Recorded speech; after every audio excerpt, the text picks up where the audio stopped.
les agradecemos desde la universidad la presencia. Yo soy Ignacio Jaustuchenko, soy el secretario de Extensión de la universidad. Nos acompaña Luciana, también del equipo de la universidad, de la Secretaría General, y Fernando, de FONCAP, que está Montiveros, que está... Perdón, ¿cómo es tu apellido, Fernando? Bachela.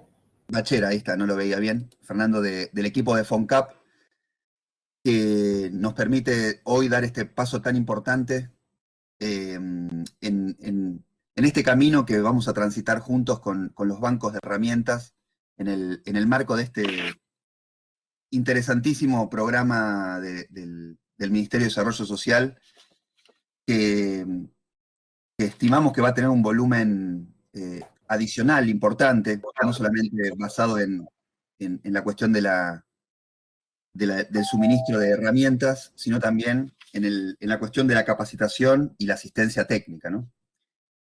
Y en ese camino que estamos empezando a caminar, la cuestión de las microfinanzas y sobre todo la cuestión de la inclusión financiera nos parece que es uno de los temas centrales sobre los cuales tenemos que empezar a construir un común denominador del equipo de gestión, de los distintos equipos de los bancos, que por suerte acá nos están acompañando todos, desde los más chicos hasta los más numerosos, de los bancos que le ha tocado a la UNAV articular.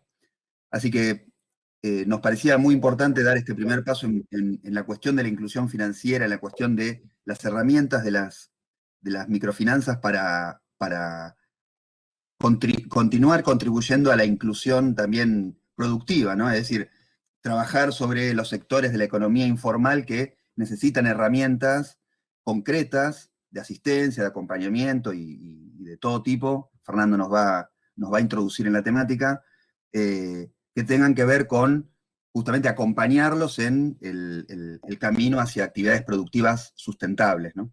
Así que la verdad es que les agradezco a todos la presencia y la verdad que los convoco a estar congratulados también, contentos también de esta actividad que es un poco la materialización de una articulación que no es abstracta, sino que es bien concreta, es bien en el territorio, que encuentra a la Universidad Nacional Guillermo Brown de cara a estas temáticas, con lo mejor que tiene, que son sus cuadros técnicos, docentes, y también con lo que más nos interesa, con lo que más nos convoca, que es el desarrollo social, el desarrollo económico, el desarrollo productivo de nuestras comunidades, ¿no? De Almirante Brown en especial, pero de toda la región.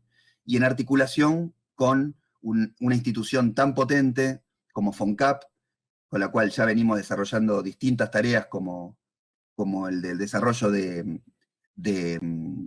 emprendimientos, el mejorar tu emprendimiento.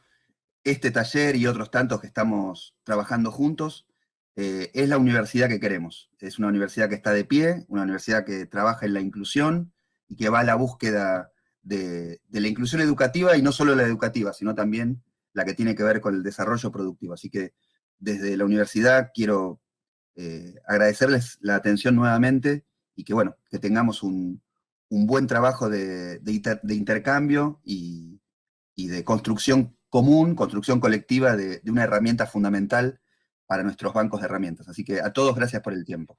Bueno, muchísimas gracias, Ignacio, por la presentación, por el marco.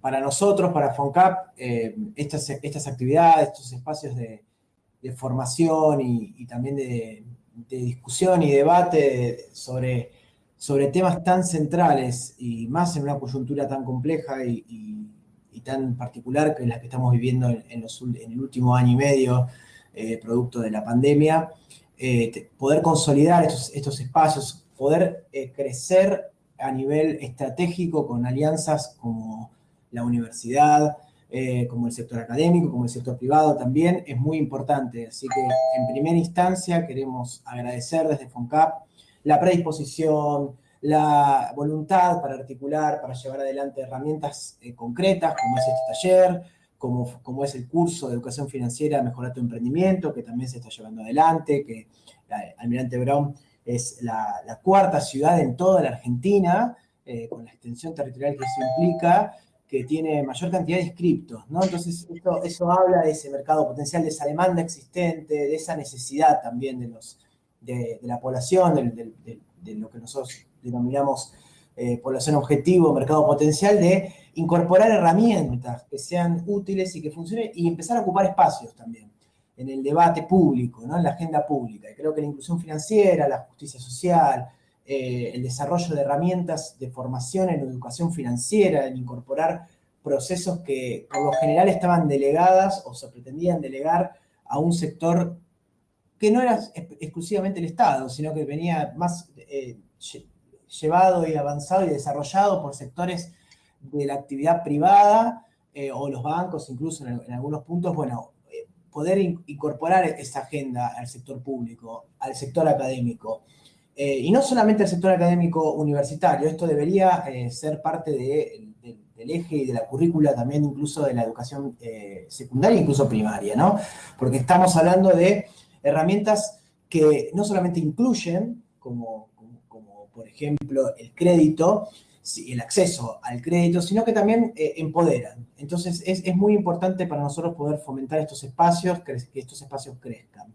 Así que en particular, y para comenzar, agradecer a toda la gente, a Luciana, a vos, Ignacio, a todo el equipo, a Sebastián también, que estuvo hoy muy abocado a la cuestión técnica, para poder realizar este espacio, este taller. Bueno, comentarles un poco que este espacio está creado para visualizar y para compartir distintas visiones y experiencias sobre un sector que consideramos está en pugna en todo el territorio latinoamericano, que es el sector de las microfinanzas o el sector de la economía social y de la economía popular y del entramado solidario de los trabajadores y trabajadoras autosustentadas y quiénes son los actores también que financian a ese sector, ¿no? Ese entramado creemos que está absolutamente en pugna, en debate interno, y este es un espacio de sensibilización para trabajar temas, temáticas, conceptos, contenidos básicos, introductorios, pero que proponen, escucho un poco de delay, puede ser que alguno no haya cerrado el micrófono. De última, se fijan ahí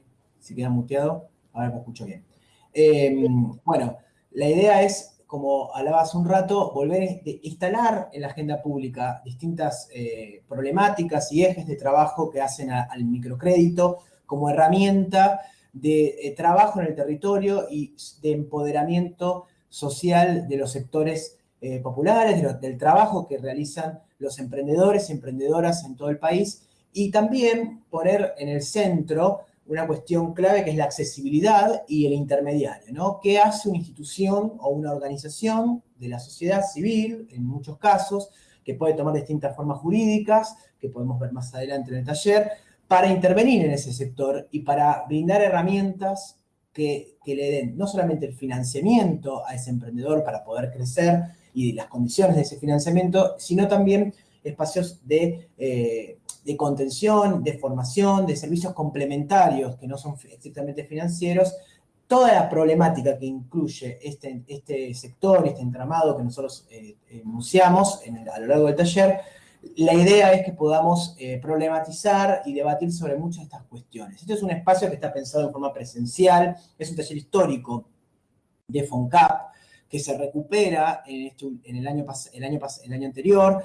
Tengan en cuenta que es un espacio que se dejó de articular en el año 2015, que después hubo muchos años que no hubo esta articulación. Entonces, esto es un poco reconstruir sobre lo que fue y además adaptar a la nueva coyuntura, que tiene que ver con un contexto complejo en el proceso de digitalización de muchos de los procesos que hacen a las microfinanzas, que evidentemente se ha acelerado muchísimo en el último tiempo y sobre todo en el último año, obviamente producto de la virtualidad y las condiciones que genera la pandemia mundial en las que estamos viviendo.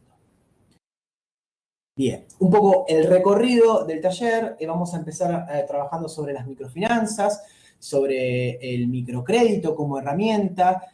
Vamos a hacer un poco de historia también de qué son las microfinanzas, cuál es el camino recorrido que tienen las microfinanzas a lo largo de los años.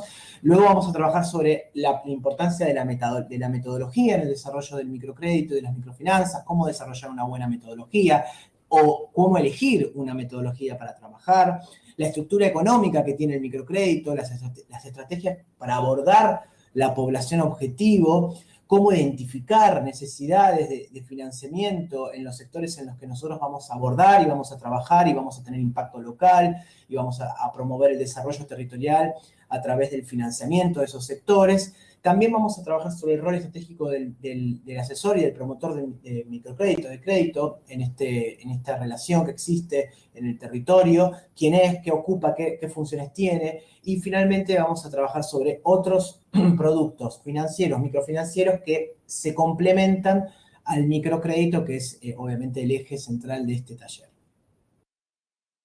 Bueno, nosotros somos FONCAP, somos el Fondo de Capital Social, hoy Fondo Nacional de Capital Social. Vamos a presentarnos qué somos, qué es el FONCAP. El FONCAP nace en el año 1997 a través de un decreto presidencial, que es el 695.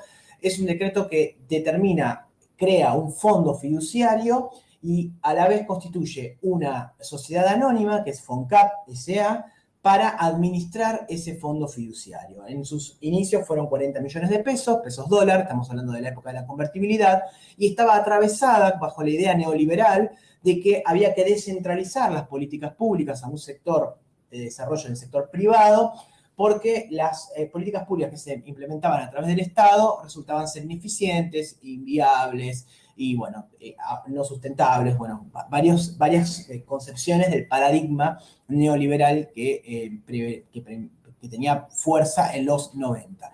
Ahora, lo que sucede en la historia de FONCAP es que primero somos una institución particular, porque somos una sociedad anónima, pero que tiene participación pública en su directorio, con la particularidad que somos el único organismo que existe en el Estado, que la mayoría del directorio, el componente mayoritario del directorio, corresponde a la clase B, que es la clase de directores privados. O sea que administramos fondos públicos, pero nuestra sociedad anónima constituye un directorio en el cual la mayoría es privado. Esta forma en la cual se organiza el FONCAP es inédita y no existe otro organismo del Estado que sea una sociedad anónima, pero que la mayoría sea en manos privadas, salvo obviamente en los procesos de privatización que sucedieron en empresas como por ejemplo YPF o Aerolíneas Argentinas, pero eso ya pasaron a ser privatizadas, ¿no?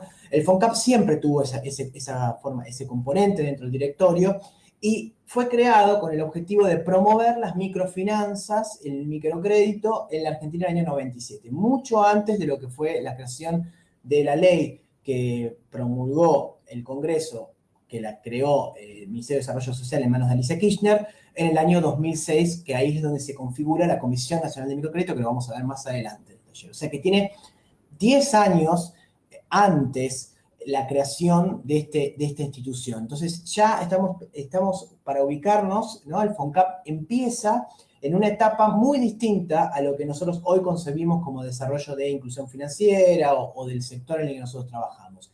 Entonces, toda la historia del FONCAP está muy atravesada por las distintas visiones y está condicionada por esas visiones. Y incluso si uno analiza el trabajo que viene desarrollando FONCAP a lo largo de los años, va a encontrar en cada una de las gestiones, según el paradigma en el cual se implementen las políticas públicas, a un FONCAP pensado como una empresa que maneja fondos solamente con una visión puramente comercial y financiera, o una institución que depende del Estado, que administra fondos públicos y que ejerce políticas públicas.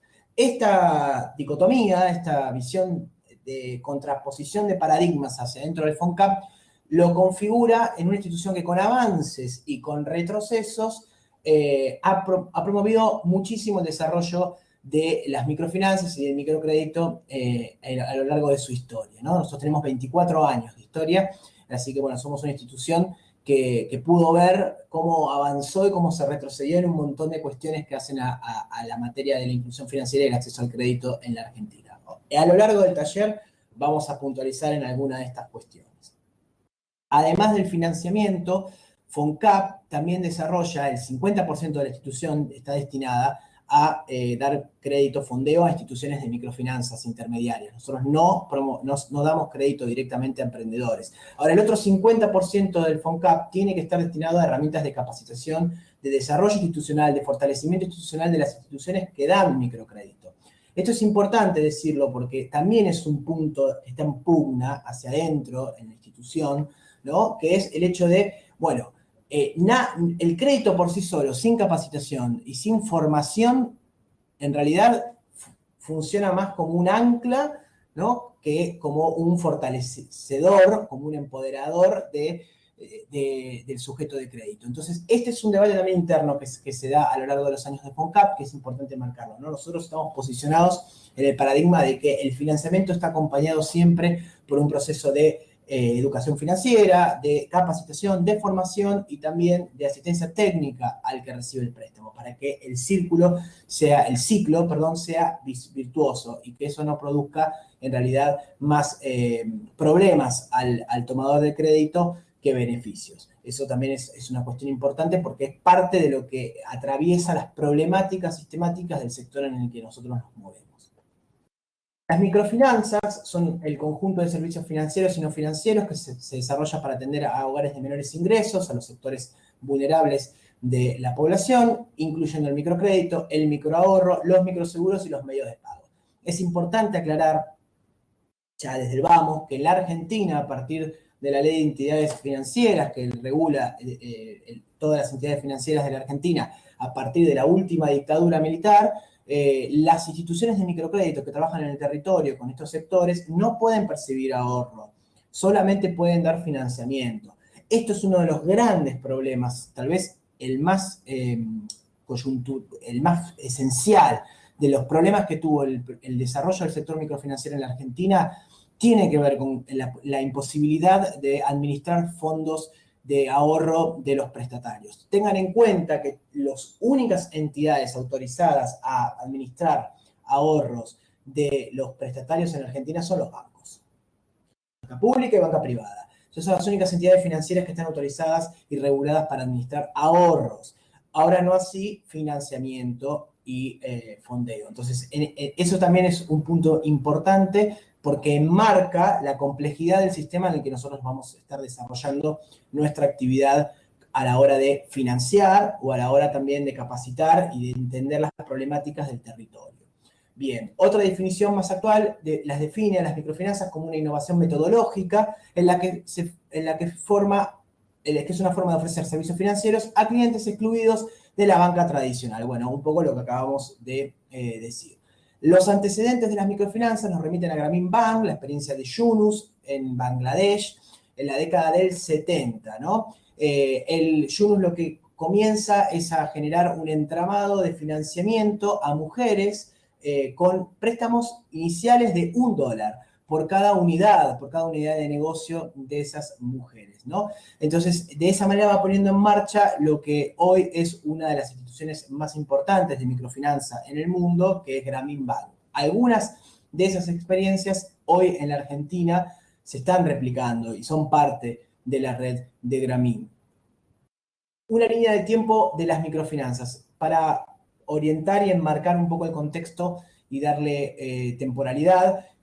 Vamos a analizar algunos hitos históricos que hacen al desarrollo de la historia de las microfinanzas. El primero es en el año 1800, lo que configura el sistema cooperativo, ¿no? El inicio del sistema cooperativo en el siglo XIX, que nace en Alemania y que promueve incentivar, sobre todo en el sector rural, eso es las primeras experiencias se dan en el sector rural. Eso es muy importante también porque en todo el desarrollo del sector microfinanciero, la particularidad de la dinámica de la metodología en el sector rural y en el sector urbano fue variando muchísimo. Y las primeras experiencias en fondos rotatorios, en pequeñas experiencias de microcrédito, de microfinanzas, en grupos asociativos, en experiencias solidarias, con garantías solidarias, fueron en el sector rural. Luego, en 1950, en el siglo XIX, así, intentos fallidos por crear bancos agrarios para el pueblo, eso se lo denomina un periodo de desarrollo agrícola, pero eran bastante abusivas y nocivas las experiencias de crédito que se registran en ese momento, por eso no fueron alentadas y no fueron desarrolladas, porque ya se notaba ahí que no había un fin de empoderar al sujeto de crédito, sino que más bien era todo lo contrario, eran experiencias que se identifican como extremadamente abusivas en lo que es el interés que percibían por ese financiamiento. Ya en 1950 a 1970 se determina la instancia de los subsidios. Esta es una etapa muy particular porque se crean agencias de ayuda a desarrollos en países subdesarrollados, empieza a funcionar esta concepción que luego va a ser extremadamente complicada, porque hay incluso, recomiendo en esta instancia siempre ver una película que se llama OK Pobreza, que en realidad es un documental, donde trabaja esta idea del subsidio y cuánto ayuda o cuánto perjudica a esos países, ¿no? Porque uno de los ejemplos más claros es el tema de la ayuda en ropa, por ejemplo, o en indumentaria o en calzado, ¿no? Estas experiencias traen conflictos porque rompen el entramado productivo local de los países. Entonces, esas experiencias generaron muchos conflictos con el entramado productivo local de los países que los recibieron. Entonces, no fue una experiencia positiva. Ya a partir de la década del 70, sí, se considera la etapa de la primera modernidad, con Mohamed Yunus y la creación del Grameen Bank en Bangladesh. Este es un hito histórico porque ahí empieza a funcionar la concepción de un sistema paralelo al sistema financiero tradicional. Se empieza a concebir la idea y la necesidad de tener un sistema que sea paralelo al sistema de la banca tradicional y de los bancos tradicionales. Yunus va a plantear la concepción de un banco para los pobres. Esa es la categoría política que él utiliza. Concebir la idea de un banco, de un sistema financiero que sea para los pobres y que funcione dentro del sector en el cual ellos desarrollan sus actividades. Porque él considera que el sector financiero tradicional es expulsivo y eso hace que aquellas personas que no tienen, por ejemplo, garantías para poder tomar un crédito no sean incluidas en el sistema. Luego va a haber una etapa de expansión en 1980, donde el microcrédito mejora la metodología operativa en la cual se implementan, empiezan a estructurarse ya instituciones y a surgir instituciones, sobre todo en Latinoamérica, que funcionan bien y que adoptan metodologías óptimas para el desarrollo de la herramienta, como por ejemplo los grupos solidarios. Algunas de estas las vamos a ver más adelante en el taller, ¿no? Y después ya en 1990 se considera una etapa de formalización, empieza un periodo de formalización de las instituciones, donde las microfinanzas se consolidan ya como una estrategia de apoyo, y ahí surgen muchísimas conferencias internacionales. Yunus ya se transforma en una celebridad, entonces se ven algunos de los eventos, sobre todo en la década del 90, donde se hacen, donde se trabaja la idea de replicar la experiencia, y surge una nueva corriente que se contrapone o que le discute algunas cuestiones a Yunus en su modelo inicial de la década del 70, que es la idea de inclusión financiera más intervenida por la lógica del Consejo de Washington. El Consejo de Washington ahí lo que plantea es no dos sistemas distintos, sino que dice, no, tráiganos a nosotros ese mercado potencial, al sector financiero tradicional, que nosotros vamos a hacer negocios en realidad, pero en realidad lo que ellos decían, nosotros vamos a incluirlos, ¿no? Entonces esa visión inicial de la década del 90 en el proceso de las microfinanzas como un negocio que adopta, empieza a tener mucha fuerza en muchos sectores y sobre todo en algunas experiencias de réplica en Latinoamérica, en países latinoamericanos. Y ahí es importante marcar que muchas de las instituciones que se formaron en la década del 90, sobre todo en Bolivia, como la experiencia de Banco Sol, en Ecuador, en Colombia, en Perú, crecieron en base a esa visión donde el sector privado y el mercado iba a regular el desarrollo del microcrédito y de las microfinanzas. Algunas experiencias fueron muy positivas y son muy rescatables, otras han quedado, no han podido progresar y han cerrado. Vamos a ver algunos ejemplos de cada una de ellas. Tengan en cuenta que la primera institución que surge de microcrédito en Latinoamérica es en el país de El Salvador. Fede Crédito se llamaba, es una institución que empezó a dar crédito en forma de grupos solidarios también, con una metodología de garantía solidaria. Bien, vamos entonces ahora al periodo de la crisis y la regulación en la década del 2000. Son las primeras crisis que surgen en las microfinanzas, un poco tiene que ver con la tensión que se producía entre estas dos visiones. Hay todo un sector que va a plantear que en realidad las microfinanzas no está teniendo un resultado positivo, sino que está siendo ricos haciendo negocios con los pobres. Entonces ahí se empieza a plantear algunos conflictos, se empieza a crujir el sistema desde adentro de las microfinanzas por algunas experiencias nocivas que se fueron localizando en algunos países. Nosotros, por ejemplo, en la Argentina, todavía en aquel momento recién había experiencias incipientes, que ahora vamos a nombrar algunas de ellas. Ya en el 2010 hay una etapa de impacto social, donde el énfasis está puesto en la medición de desempeño social y en la protección del cliente. Hay para plantearlo de una manera que se entienda, entre el 2000 y el 2010, el sistema empieza a replantearse muchas cosas, frena el desarrollo y dice, bueno, ¿hacia dónde vamos? Y ahí se empieza a hacer una etapa donde empieza a tomar relevancia el impacto social que tiene el microcrédito y cómo eso va a impactar y cómo eso produce o no produce un crecimiento y un proceso de ascenso de los sectores que lo adoptan, que lo desarrollan. Entonces, ven que en toda la línea de tiempo se puede ver cómo hay avances, retrocesos, cómo hay hitos en los cuales vemos que la expansión del microcrédito, de la herramienta, va acompañada también con debates internos sobre si está funcionando, si no está funcionando, si lo que se está haciendo es algo que favorece al desarrollo de este sector, de estos trabajadores y trabajadoras autogestionadas o no. Y por último, en la década que estamos iniciando, se empieza a hablar de un proceso de digitalización muy fuerte. Para que tengan una idea, entre el 2010 y el 2012 empiezan a aparecer las primeras experiencias fintech, las primeras experiencias de lo que se denomina banca digital. Estas experiencias hoy ya están súper instaladas en todo el sector, sobre todo las experiencias de las billeteras virtuales, todos conocemos. Entonces, en este proceso se empiezan a aplicar soluciones digitales a procesos operativos que tienen las instituciones de microcrédito. Por ejemplo, ya empiezan a tener herramientas digitales y digitalizados todos los procesos internos de las instituciones de microfinanzas. Hoy por hoy, la mayoría de las instituciones de microfinanzas, si no todas, por lo menos las que trabajamos nosotros de FONCAP, tienen digitalizados los procesos, tanto de otorgamiento de crédito, el análisis de riesgo, el análisis de impacto, el seguimiento, el proceso de cobro y de cuotas, el proceso de reclamos por eventuales moras o una eventualidad de incobrabilidad del crédito. Todos los procesos internos están profundamente digitalizados ya en esta etapa. Hay todo un énfasis en no desenfocarse del doble objetivo, que es el social y el financiero, un poco es el arrastre de lo que veníamos hablando con anterioridad, y buscar una mayor inclusión financiera en países que estén en vías de desarrollo.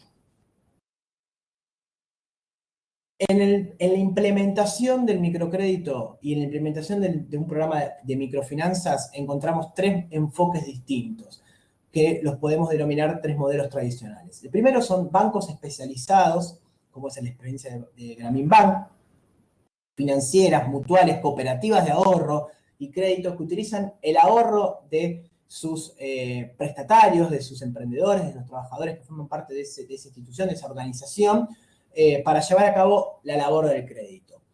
Otra experiencia pueden ser instituciones de crédito directo que reagrupan a instituciones que promueven el crédito como actividad central sin condicionarlo a la obtención previa de un ahorro. Eso también es una experiencia que funciona, hay muchas experiencias en Argentina tomaron la forma de sociedades comerciales, sociedades anónimas que brindan microcrédito. Y por último, el modelo más tradicional y el que más se ve en la Argentina, que son aquellas instituciones por las cuales la operatoria de microcrédito no es la actividad primordial, ¿no? Se considera como un complemento a otras actividades. Por ejemplo, comedores o ONGs que trabajan en el territorio, que tienen bibliotecas populares, que tienen trabajo de formación, que tienen trabajos específicos con respecto a ayuda familiar, servicios de salud, que tienen otras actividades y además de eso trabajan microcrédito. Ese es el modelo más común de muchas de las instituciones que trabajan microcrédito en la Argentina. La experiencia en Latinoamérica surge en contexto de la difusión de políticas macroeconómicas de ajustes con el fin de paliar sus efectos. Tales políticas implicaron un fuerte crecimiento de microempresas de bajo nivel de productividad, altos niveles de desempleo y la vulnerabilidad de amplios sectores de la sociedad. Estados y organizaciones no gubernamentales latinoamericanas implementaron programas de microcréditos para aquellos sectores que, aún con proyectos que podían ser económicamente rentables, no lograban acceder a los recursos financieros. Una de las experiencias más importantes es la de Fede Crédito en El Salvador, que la hemos nombrado. También está la Fundación Carvajal en Cali, Colombia. En Bolivia, por ejemplo, hay muchas experiencias de microfinanzas positivas, pero uno de los rasgos más distintivos que se encontró a medida que se fueron desarrollando el microcrédito en distintas localidades es que en aquellos lugares en aquellos hogares donde el microcrédito funcionó como herramienta de financiamiento y de empoderamiento, los hijos, ¿no?, de ese núcleo familiar tenían permanecían mayor tiempo en los colegios, en las escuelas, ¿no? O sea, la terminalidad educativa mejoró muchísimo en sus niveles. Esta es una de las primeras evidencias que surgen en las experiencias latinoamericanas. No es menor, no es un dato menor, porque para evaluar impacto del microcrédito, que una de las variables que se hayan evaluado y que hayan sido evidenciadas en Bolivia es que los hogares en los que había microcrédito y en los que no, el porcentaje de terminalidad educativa era mayor, es un dato muy importante. Ya con eso tenemos una puerta de entrada a la importancia y a la relevancia del microcrédito como una herramienta de empoderamiento social. En la Argentina, el perfil industrializador que tiene la Argentina en el siglo XX, sobre todo a los 30, la década del 30 en adelante, y por supuesto profundizado a partir del 45, genera la mano de obra prácticamente no había desempleo. Los niveles de desempleo en la década del 70 en la Argentina eran del 4%, ¿no? Digamos, esos son los registros. Entonces, ese perfil tan industrializador que se fue desarrollando durante todo el siglo XX hace que en la Argentina el desarrollo del microcrédito y de las microfinanzas haya sido posterior a otras experiencias que se dieron en América Latina. Entonces el proceso de desarrollo del microcrédito como herramienta empieza a verse y se empieza a visualizar a partir de que todo ese entramado productivo que dejó de funcionar, ¿no? Todos esos hogares que estaban regidos por el pleno empleo, por el trabajo, empezaron a tener que desarrollar sus actividades en forma independiente, o sea, autogestionar sus recursos, porque ya los niveles de desempleo empiezan a crecer. Esto coincide con la crisis del 82 de la deuda externa, con el proceso neoliberal profundizado, iniciado a partir de la última dictadura militar, pero que se profundiza en los siguientes 20 años. Entonces, todo ese entramado que se había generado, que se había construido en la mitad del siglo XX en la Argentina, donde el motor de desarrollo estaba dado en la industria, en el perfil industrial del país, en el desarrollo del trabajo, empieza a desgastarse, empiezan a generarse muchos programas consecutivos de ajuste,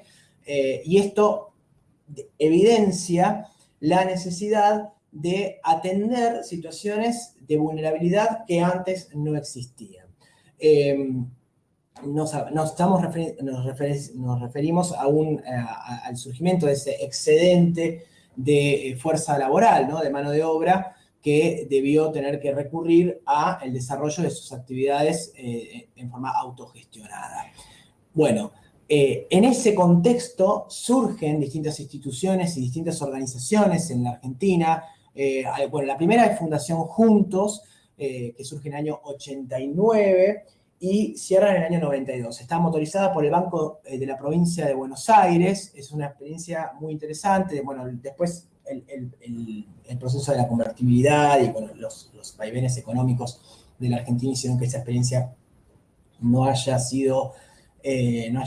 crecido, pero bueno, a comienzos de la década del 90 surgen instituciones de microcrédito en el territorio. Una es Fundación Juntos, la otra fue la Asociación Civil Emprender, también una experiencia muy importante, ahí sí con un trabajo fuerte en la ciudad de Buenos Aires y en su entorno, en el conurbano bonaerense, en lo que hoy denominamos AMBA, ¿no? En un comienzo esas experiencias fueron exclusivamente para desarrollar operatorias de microcrédito y no tenían otras actividades más que el microcrédito. Fueron pensadas como financieras. Se constituyeron programas que se caracterizaban por atender y brindar asistencia y promoción a los actores de la economía social. En la actualidad hay muchas IMFs en todo el país. Hay muchas IMFs, significa instituciones de microfinanzas. Aclaro porque estamos acostumbrados, pero a veces es importante aclararlo, que desarrollan a través de alianzas estratégicas con agencias de desarrollo local, en municipios, por ejemplo, Algunas también trabajan con la iglesia, como por ejemplo Cáritas. Hay experiencias con distintos intermediarios, pero funcionan en general todas con un apoyo del Estado.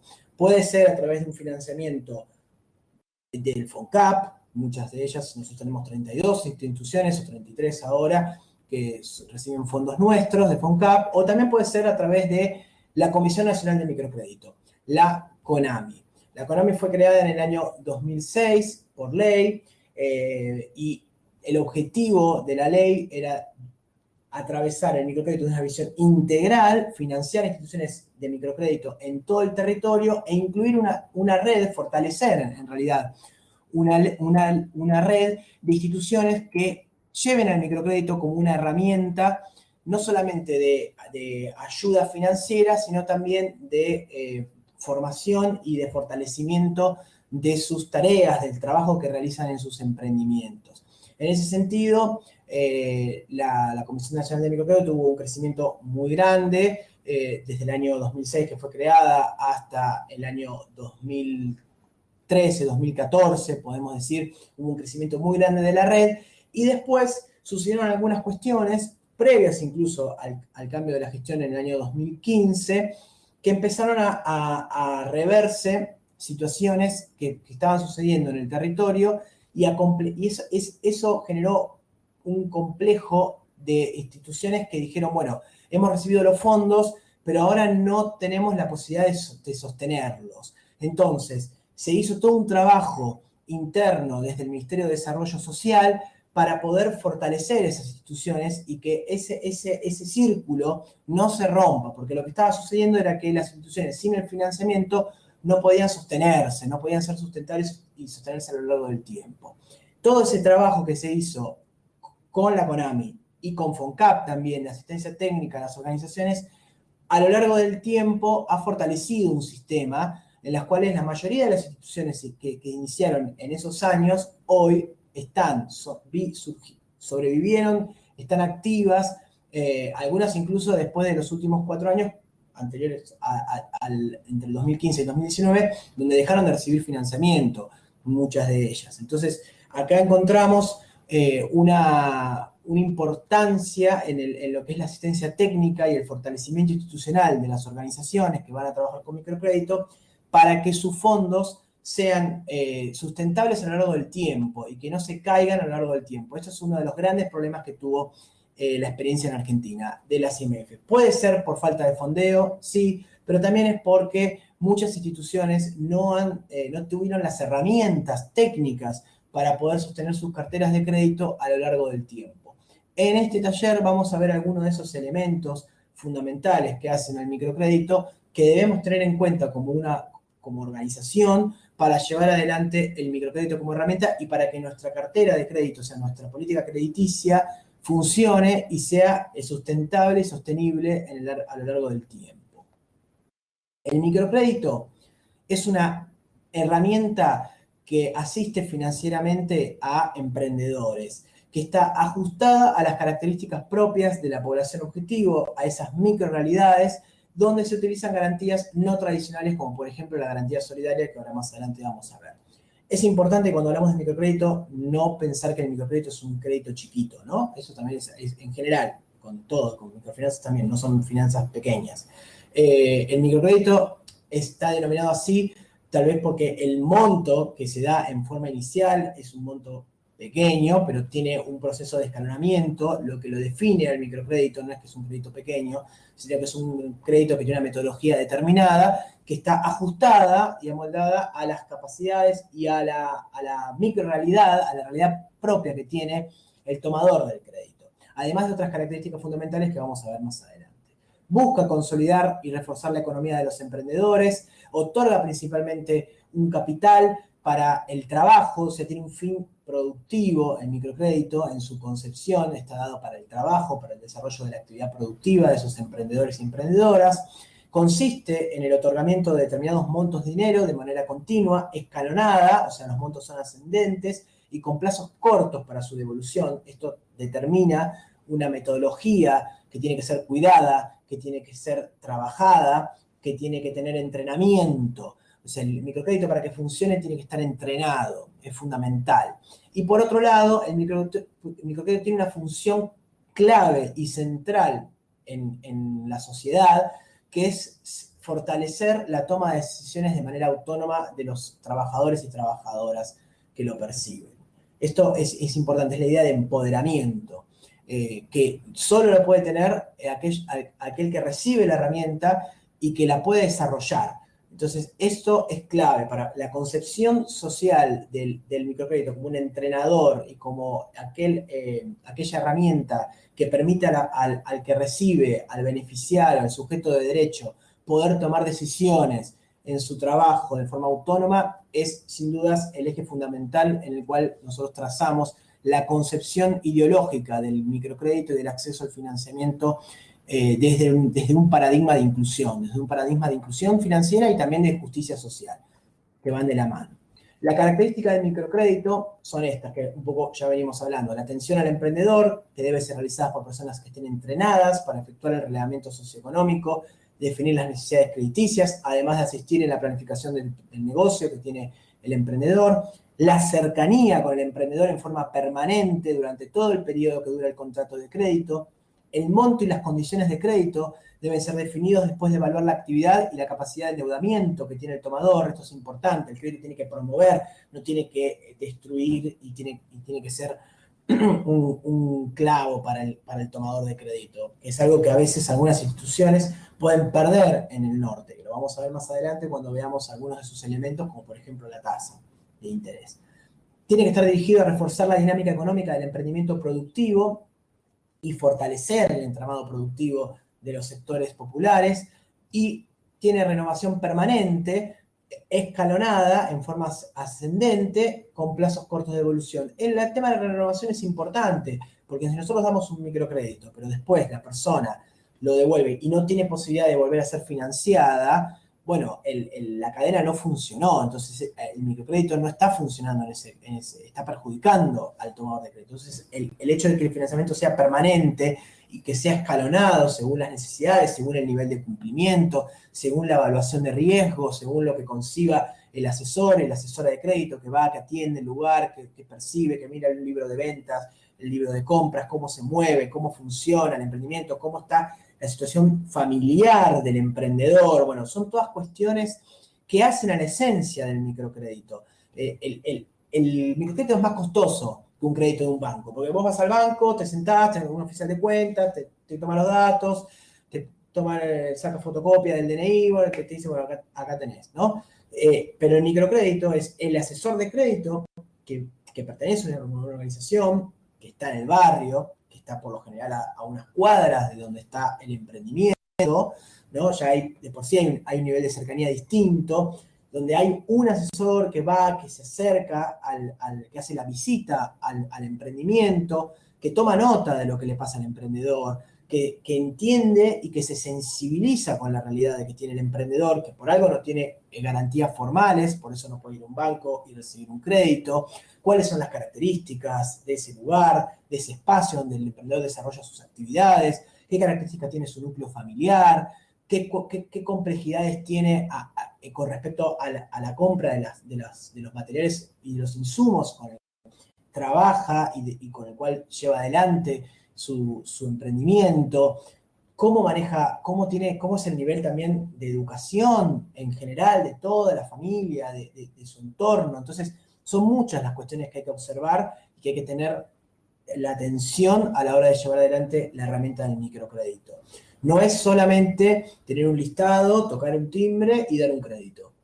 Claramente no. Por eso es mucho más costoso, ¿no? En el curso de Administración de un Programa de Microcrédito, que es otro de los cursos que nosotros damos en FONCAP, justo esta semana estábamos trabajando el tema de los costos operativos del programa, y una de las preguntas que surgía en el debate es, bueno, los costos no me dan, no me cierran la organización, no le cierran los costos. Bueno, subimos la tasa de interés y de forma abrupta, o vemos dónde es que está fallando y hacemos un análisis más profundo.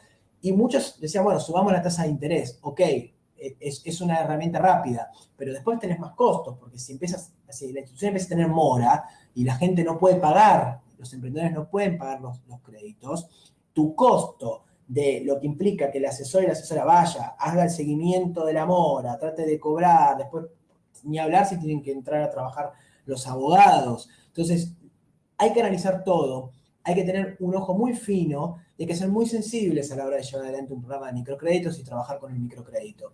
No es todo, no puede tener toda una visión simplemente de un Excel de cómo cerrar un número, ¿no? Esto es un poco lo que se quiere transmitir con este espacio de sensibilización.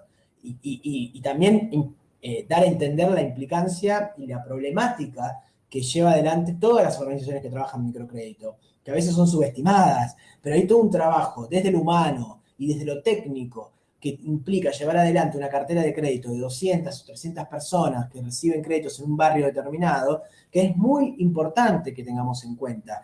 La complejidad que implica que ese grupo humano de 2 o 3 personas, por lo general las organizaciones de microcrédito no son más de 2 o 3 personas en promedio, salvo las grandes que son comerciales, pero son 4 las grandes comerciales en la Argentina. El resto son instituciones pequeñas, que además de dar microcrédito, tienen que atender el comedor, tienen que ir a hacer tareas de formación, de educación, apoyo escolar. Bueno, este es el sistema en el que nosotros nos movemos. Vamos a ver ahora las particularidades que tiene el microcrédito. Acá dejo 2 frases y después hay un video de Yunus, pero lo podemos ver al final, o se los puedo dejar en el chat.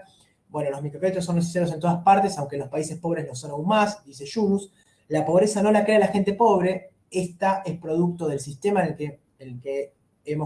sistema que hemos creado, perdón, por ende hay que cambiar los modelos y conceptos rígidos de nuestra sociedad. Esto va atado a eso que comentábamos al principio de la idea de Yunus de 2 sistemas financieros separados y distintos. Y después Alejandro Rothman dice, el microcrédito nos permite avanzar en una situación que no sea solo poniendo énfasis en los resultados económicos y financieros de una iniciativa en forma aislada, sino tener mucho más en cuenta el contexto dentro del cual se desarrolla. Esto está bastante más unido a lo último que estábamos comentando recién.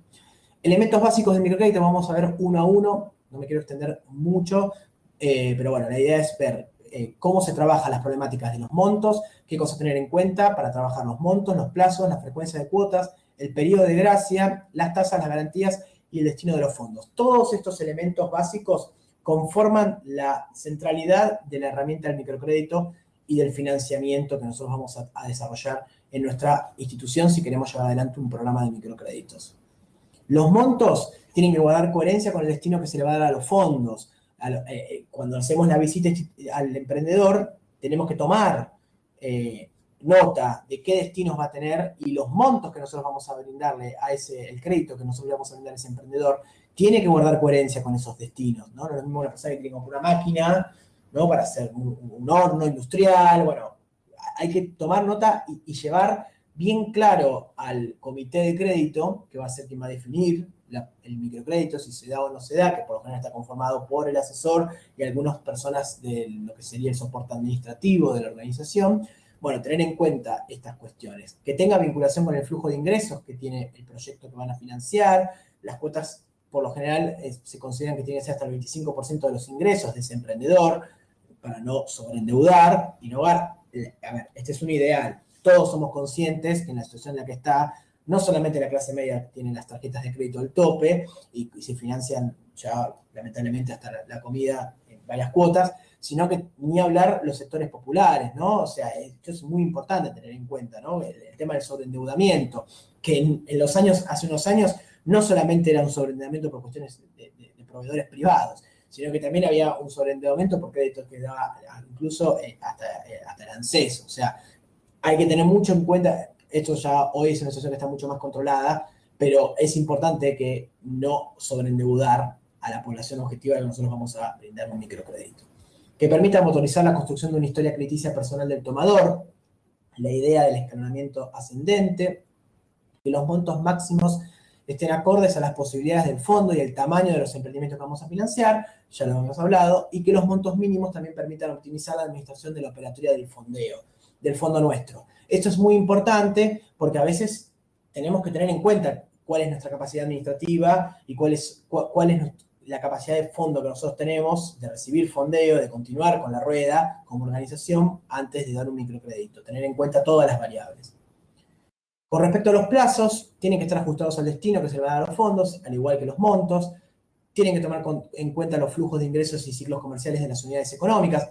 Dato importante para diferenciar el sector rural del sector urbano. Las instituciones que tienen crédito en los sectores rurales, que trabajan con productores en la ruralidad, tienen la particularidad de que los plazos no son los mismos, ¿no? El plazo tradicional en el sector urbano es, bueno, quincenal o semanal, la cuota, ¿no? La cuota de devolución que tiene el tomador del crédito.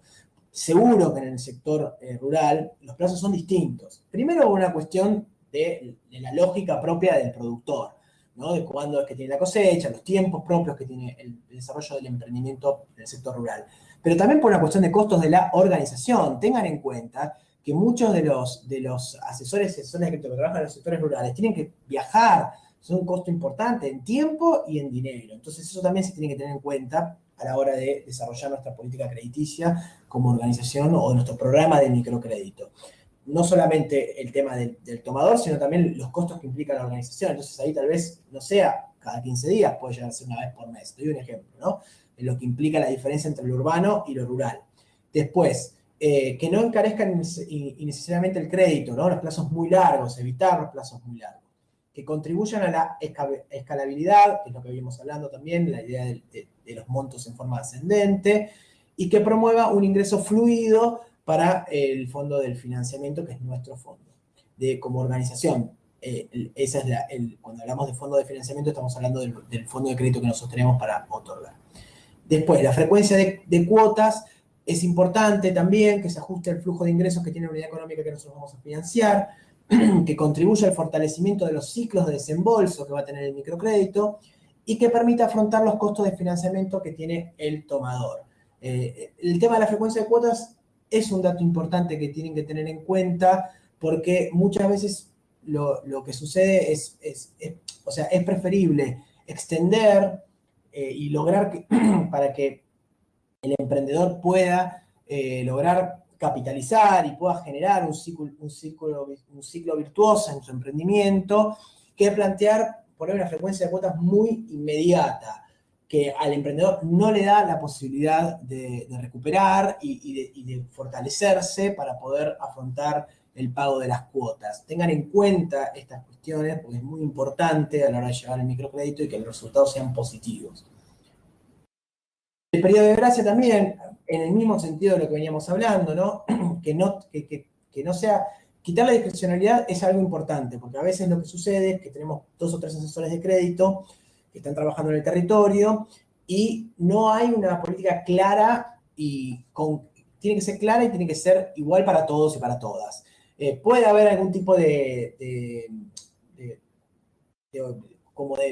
definir una situación particular, eventualidad, ahí no me salía la palabra, perdón. Una eventualidad de decir, bueno, para este emprendedor, pues, pero no puede ser algo natural eso. O sea, eso no puede pasar que cada asesor de crédito dé el crédito en la política de periodo de gracia sea la que quiera. No, tiene que haber una sistematización de los procesos internos para que el mensaje hacia todos los emprendedores, que además son parte por lo general del mismo barrio, funcionan con los mismos proveedores, tienen clientes similares, bueno, la dinámica tiene que ser igual para todos, o la mayor posibilidad de que sea lo más igual para todos. Sabemos que a veces esto no sucede porque se trabaja con eventualidades, se trabaja con problemas coyunturales específicos que tiene cada uno de los emprendedores, pero bueno, quitarle discrecionalidad al periodo de gracia es importante, lo mismo que a cualquier tipo de variable que nosotros vayamos a comunicar en el territorio. Que conjugue la necesidad de adquirir el entrenamiento crediticio, que es lo que veníamos hablando desde el comienzo, la idea de que el microcrédito tiene que haber un trabajo de entrenamiento entre el tomador del crédito, el prestador y el prestador, que se genere un vínculo que afiance la confianza entre las dos partes, eso es muy importante, que responda a la dinámica económica de la unidad financiera, el destino que se va a dar a los fondos, y que respalde el ciclo del negocio y que contemple la obtención de resultados luego de la inversión para el pago de la cuota del préstamo, algo que veníamos hablando en el punto anterior de la frecuencia. Bueno, el tema tasas, ¿no? La tasa es uno de los puntos más complejos que tiene el programa de microcrédito cuando vamos a llevar adelante el microcrédito como herramienta.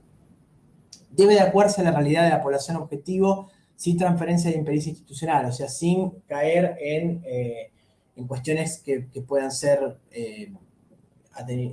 que puedan dar a corrupción o con falta de transparencia dentro de la organización. A eso se refiere cuando se trabaja el concepto de impericia institucional, ¿no? Tiene que ser, la tasa es un elemento fundamental en la política crediticia que nosotros vamos a desarrollar y tiene que estar trabajada con toda la seriedad que implica y la falta de discrecionalidad en cada una de las líneas de crédito que nosotros vamos a financiar, ¿no?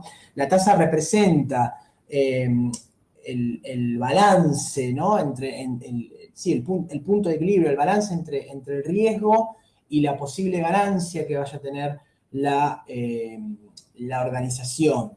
Y la utilización de ese dinero en un tiempo determinado, ¿no? Entonces, en este sentido, es importante que la tasa de interés esté adecuada y no sea simplemente una cuestión oportunista.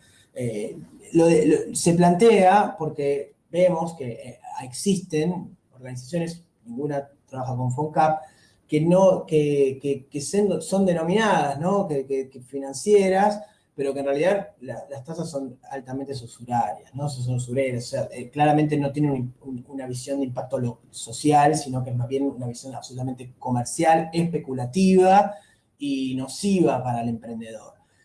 Lo decimos porque es claramente un punto complejo dentro del microcrédito, qué tasa de interés, pero siempre tengamos en cuenta algo que es importante tener en cuenta, y si quieren lo podemos debatir al final, que en el microcrédito muchas personas que pueden criticar, muchos referentes que pueden criticar al microcrédito en algunas cuestiones que tienen que ver con las tasas por el sector informal en el cual trabaja, no trabajan y no ponen acento en la accesibilidad, ¿no? Y eso es un punto muy interesante, muy importante, porque se cuestiona la tasa de interés en muchos de los casos, pero no se cuestiona la accesibilidad al crédito, ¿no? Entonces, por ahí se pone el acento en las IMFs, en instituciones de microfinanza, que por ahí tienen una tasa un poco más elevada que en el sector la banca tradicional, pero no cuestionamos a la banca tradicional de por qué no brinda acceso a los sectores más necesitados y que son mejores pagadores, además, porque es otro de los puntos también importantes, porque el nivel de mora de las instituciones de microcrédito nunca supera el 10%.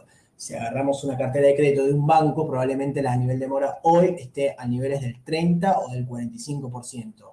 Entonces, claramente hay un punto ahí que discutir, más allá del punto de tasa que tenga la institución de microfinanzas, también pongamos el acento en la accesibilidad y en qué sectores apunta el microcrédito y llega. Una vez estaba haciendo un taller sobre educación financiera, parecido al curso Mejora tu Emprendimiento, y se trabajaba sobre distintas maneras de financiarse, ¿no? Entonces, bueno, estaba la institución de microcrédito, estaba el banco tradicional y estaba el prestamista del barrio.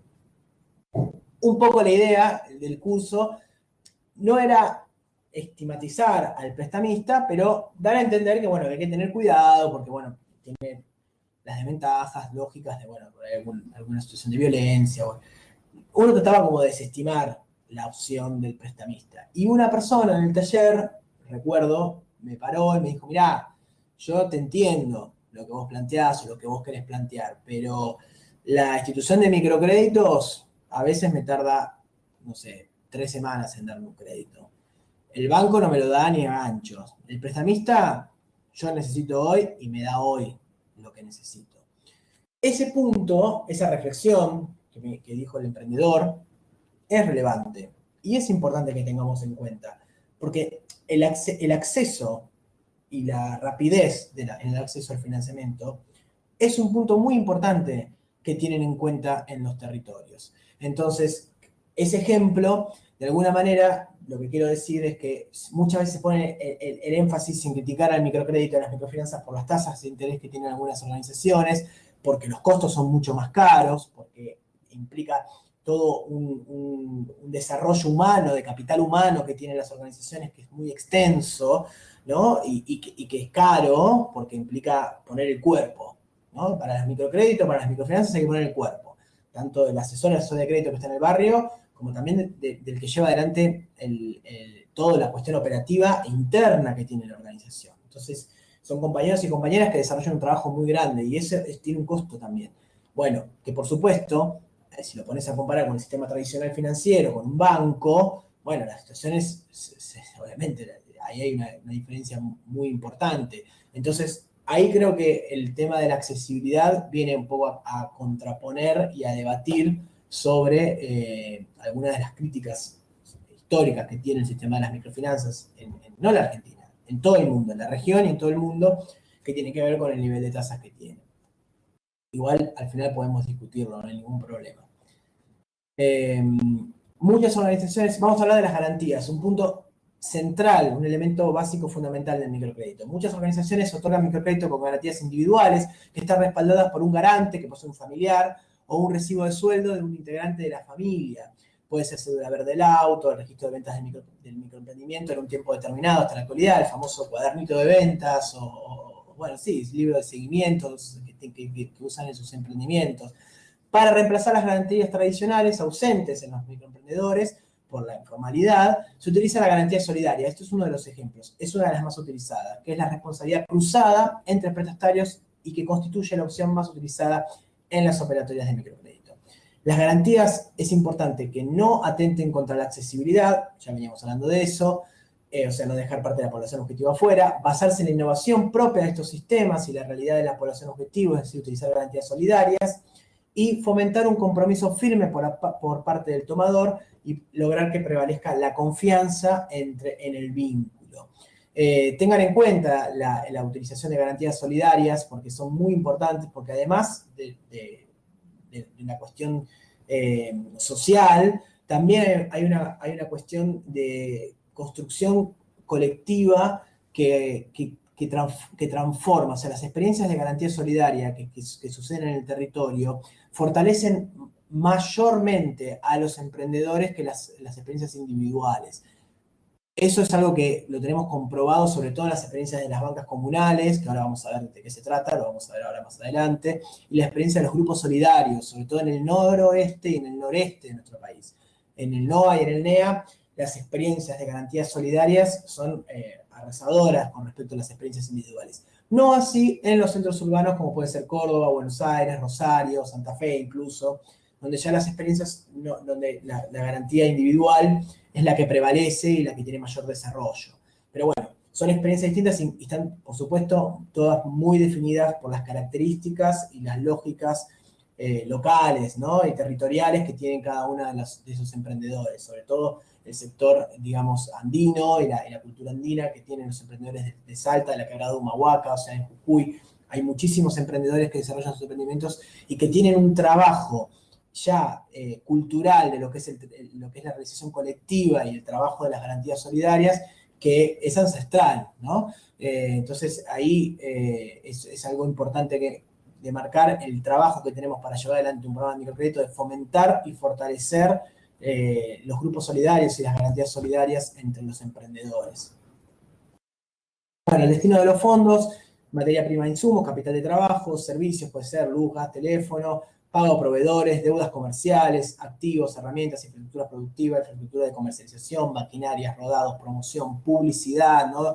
Es importante ahí la cuestión de la comercialización y que puedan destinar parte de ese crédito a mejorar más ahora en la utilización de redes sociales, algunos ejemplos.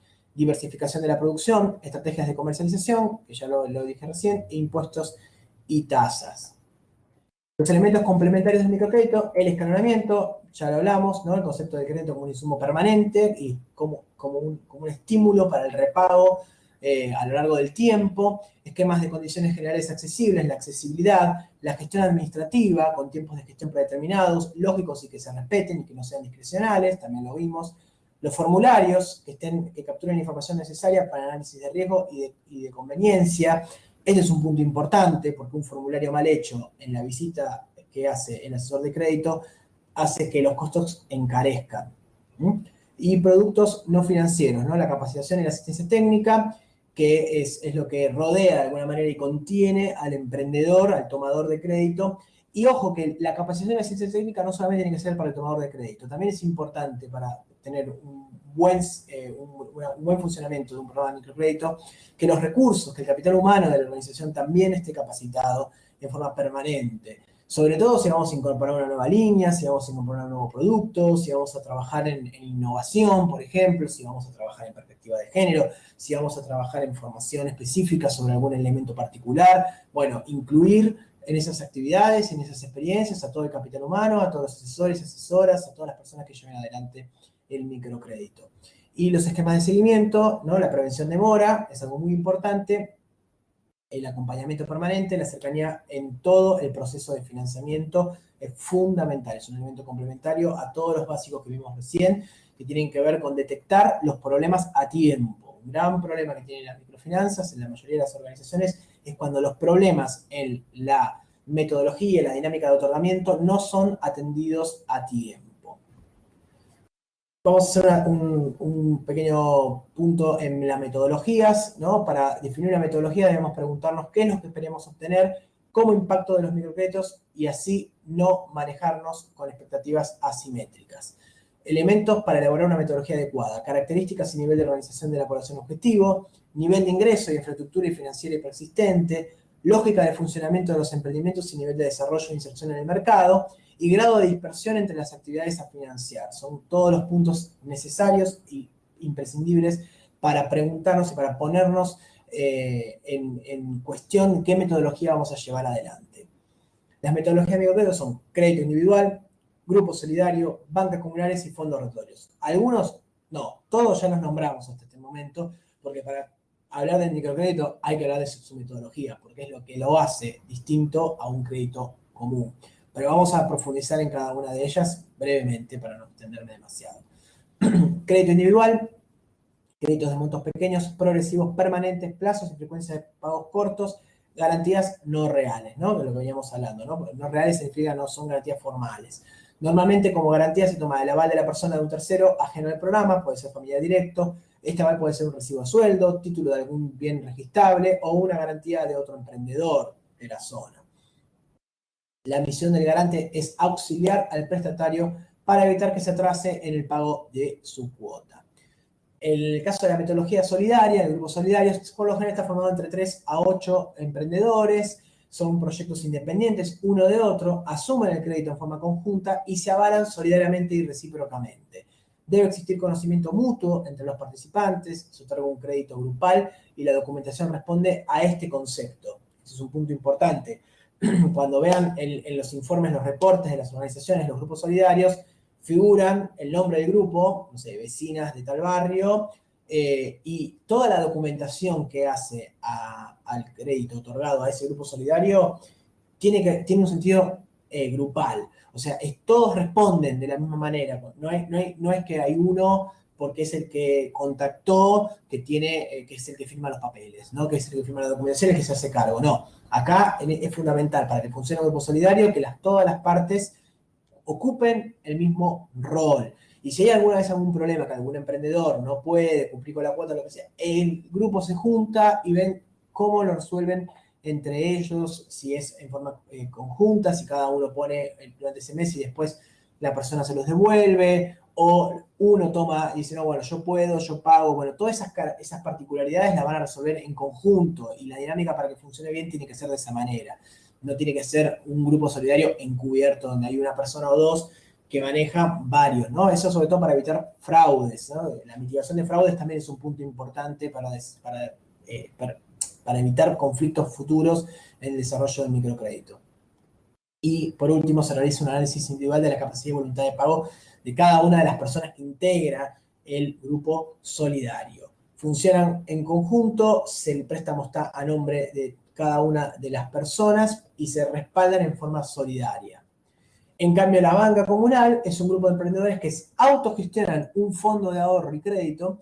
Ese capital de fondeo de cartera lo otorga la institución responsable del control de la gestión y es quien debe devolver el crédito una vez terminado cada ciclo. Por lo general es un ciclo trimestral. Capitalizan intereses y renuevan el crédito. Generalmente la devolución del crédito es semanal de las personas, de los miembros que reciben el crédito. ¿Se entiende en el gráfico cómo funciona la banca comunal a diferencia de un grupo solidario? Es importante. La banca comunal recibe fondos de la organización, de la IMF, y los autogestiona, los autoadministran. Y es la banca comunal la que después... hay muy buenas experiencias de banca comunal en la provincia de Buenos Aires también. Lo digo porque parece que solamente nombré la experiencia en Salta, en el NOE y en el NEA, pero hay experiencias de banca comunal en la provincia de Buenos Aires que funcionan muy bien. Bien, estas bancas comunales reciben el fondo de la organización y ellas autogestionan el fondo y le prestan a distintos miembros de forma independiente. La que responde hacia la organización es la banca comunal, es la organización que responde ante la IMF. Pero en los créditos, la banca comunal los ofrecen en forma independiente a otros miembros, a los cuales no tienen una relación directa con la institución de microfinanzas. Y en la experiencia de fondos rotatorios también es una forma autogestiva de gestión microfinanciera, las decisiones se toman en grupo, implica la autoadministración de recursos, fondos para préstamos, para crédito, en un grupo cerrado con unidades económicas de un mismo rubro, por ejemplo, productores apícolas, huerteros, productores gastronómicos, artesanos, y por lo tanto con necesidades similares de aprovisionamiento. O sea, en general son grupos de entre 20 y 40 miembros que tienen la particularidad de que, por ejemplo, tienen proveedores similares, las actividades son similares, entonces hay unidades económicas que responden de alguna manera con una lógica similar, interna, y ellos son los que administran esos fondos. El crédito se realiza en productos predeterminados y tiene plazos cortos, de forma tal que se asegura el giro y el uso constante de esos fondos. Es otra de las metodologías que es distinta a la del grupo solidario. Son parecidas, pero tienen particularidades distintas. Por ejemplo, la cantidad de miembros y el hecho de que las actividades son comunes entre los miembros, ¿no? En el caso del grupo solidario no es así. El grupo solidario puede tener un emprendedor que sea gastronómico, otro que sea de una actividad distinta, muebles, carpintería, indumentaria, pero el caso del fondo rotatorio, la particularidad que tiene es que son productores o son emprendedores que trabajan en una misma rama y que por lo general tienen comparten proveedores, lógicas, insumos, bueno, muchas cuestiones que hacen a sus emprendimientos. Eso es una diferencia importante que yo siempre la marco porque por lo general queda la duda entre el grupo solidario y el fondo rotatorio, si son lo mismo o no, pero no son lo mismo. Las experiencias comunes en fondos rotatorios en la Argentina, por lo general, son aportes no reembolsables, no fueron experiencias de crédito, ¿no? El programa PROSAP de la Exucar, por ejemplo, tiene muchas experiencias positivas en fondos rotatorios que funcionaron muy bien. Hay muchas experiencias en CEPIME, por ejemplo, la experiencia de Profipi, un programa que dependía del Ministerio de Economía. Bueno, son varias experiencias de fondos rotatorios que funcionaron muy bien, que tienen esas características, ¿no? Primero que son aportes no reembolsables, en la mayoría, y además las actividades que fueron financiadas pertenecían a una misma rama. ¿Cómo desarrollar una metodología de microcrédito? Hay que definir la población y los emprendimientos que serán sujetos de crédito, el número de emprendedores que se van a apoyar en un periodo determinado de tiempo, las condiciones de los microcréditos en tasas, montos, garantías, plazos y frecuencia de pago y periodo de cuotas también, que vimos en los elementos básicos del microcrédito, los costos de la operatoria, en qué medida se podrán implementar un esquema que sea sustentable y sostenible en el tiempo, como había mencionado al principio del taller, para que no suceda que después las instituciones se van quedando en el camino y los programas de microcrédito caen y no pueden tener esa sustentabilidad en el tiempo. ¿Por qué desarrolla una metodología de microcrédito? Amplía el impacto y la cobertura de herramientas crediticias, consolida el emprendimiento y talleres de producción, desarrolla proyectos asociativos en sectores productivos y las cadenas de valor, amplía el conocimiento de la metodología de crédito solidario e individual y logra que las organizaciones sociales puedan recuperar una parte de sus costos en algunos casos. ¿Qué quiere decir esto? Que una buena metodología implementada, elegir una buena metodología, desarrollarla, implementarla y que tenga buenos resultados, puede mejorar mucho los costos que tiene la organización. Por ejemplo, la metodología de grupos solidarios o la metodología de banco comunal es muy utilizada para organizaciones que no tienen estructura operativa para llevar adelante y poder abarcar la demanda que tienen. Entonces, ¿cómo pensás como una organización que tiene que abarcar un territorio determinado, que tiene mucha demanda, pero no tenés 20 asesores de crédito? No es que no lo tenés, no lo podés tampoco tener, porque la estructura operativa tuya no te dan los recursos, no te dan para poder desarrollar una implementación crediticia masiva. Tal vez tenés los fondos o podés conseguir, o lo podés administrar de tal manera que puedan tener mayor impacto, pero te falta estructura.